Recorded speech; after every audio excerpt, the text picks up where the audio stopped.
Episod 5. Tajuk: Apakah matlamat kehidupan?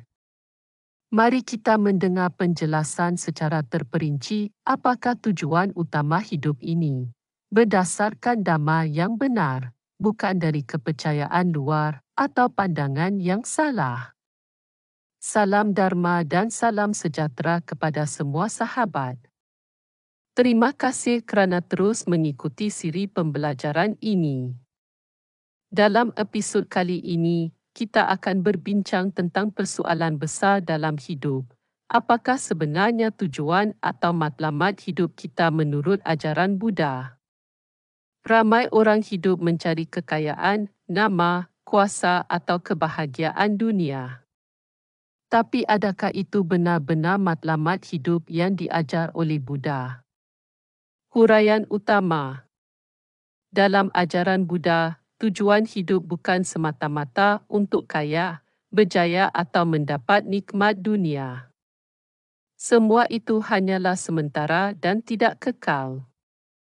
Sebenarnya matlamat tertinggi hidup ini ialah membebaskan diri daripada penderitaan dan mencapai kebebasan daripada kelahiran dan kematian yang berulang. Ini dipanggil Nibbana atau Nirvana.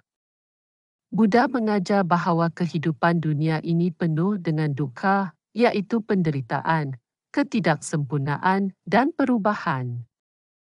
Sebab itu, baginda menunjukkan jalan keluar melalui 8 jalan mulia, iaitu Arya Edengika Magga, supaya manusia dapat membebaskan diri daripada kekotoran batin, nafsu dan kejahilan. Rujukan ringkas dari Dhammapada ayat 203 mengatakan, kesihatan adalah kekayaan paling besar. Kepuasan adalah harta paling berharga. Kepercayaan adalah saudara terbaik. Nibbana adalah kebahagiaan tertinggi. Dan di dalam Majjhima Nikaya Sutta MN 75 pula, Buddha berkata, semua harta dunia, kekayaan, dan kuasa tidak dapat dibandingkan dengan kedamaian batin dan kebebasan dari samsara atau pusingan kelahiran berulang. Contoh kehidupan harian. Ada orang berfikir, kalau begitu, adakah kita tidak perlu kerja, tidak perlu cari harta? Jawapan: Buddha tidak pernah melarang kita bekerja atau mencari harta. Tetapi kita mesti mencari rezeki secara betul atau sama ajiva, pekerjaan yang tidak menzalimi, tidak menipu, tidak merugikan orang lain.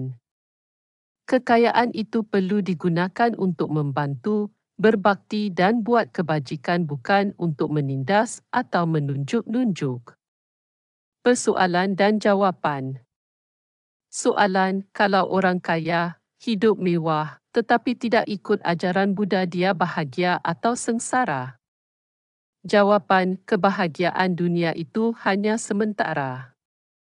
Apabila mati, apa yang dibawa bukan harta, tetapi karma baik dan buruk. Jika dia tidak melakukan kebaikan, sombong, menindas orang, karma buruk itu akan menarik dia ke kelahiran yang tidak baik selepas kematian. Jika dia mati dalam keadaan lalai, penuh nafsu, tanpa bertaubat, dia mungkin lahir di alam penderitaan.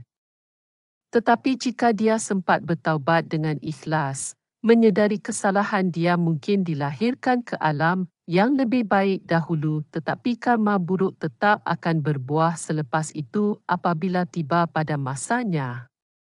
Ini adalah hukum karma. Ia bekerja mengikut masa dan keadaan. Dari sumber rujukan. Yang pertama, Anggotara Nikaya 5.57.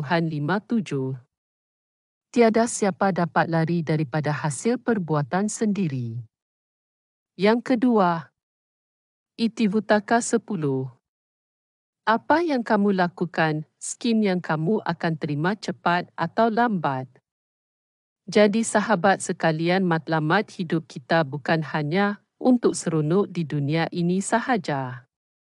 Sebaliknya, kita perlu hidup dengan sedar, berusaha membuat kebaikan, menjaga hati, menjauhi kejahatan, dan melatih diri dengan dhamma supaya satu hari nanti kita dapat keluar daripada penderitaan samsara. Ingatlah setiap saat hidup ini adalah peluang untuk menanam benih karma baik. Salam Dharma dan salam sejahtera. Semoga semua penonton sentiasa dalam lindungan Dhamma dan sentiasa diberkati kebaikan.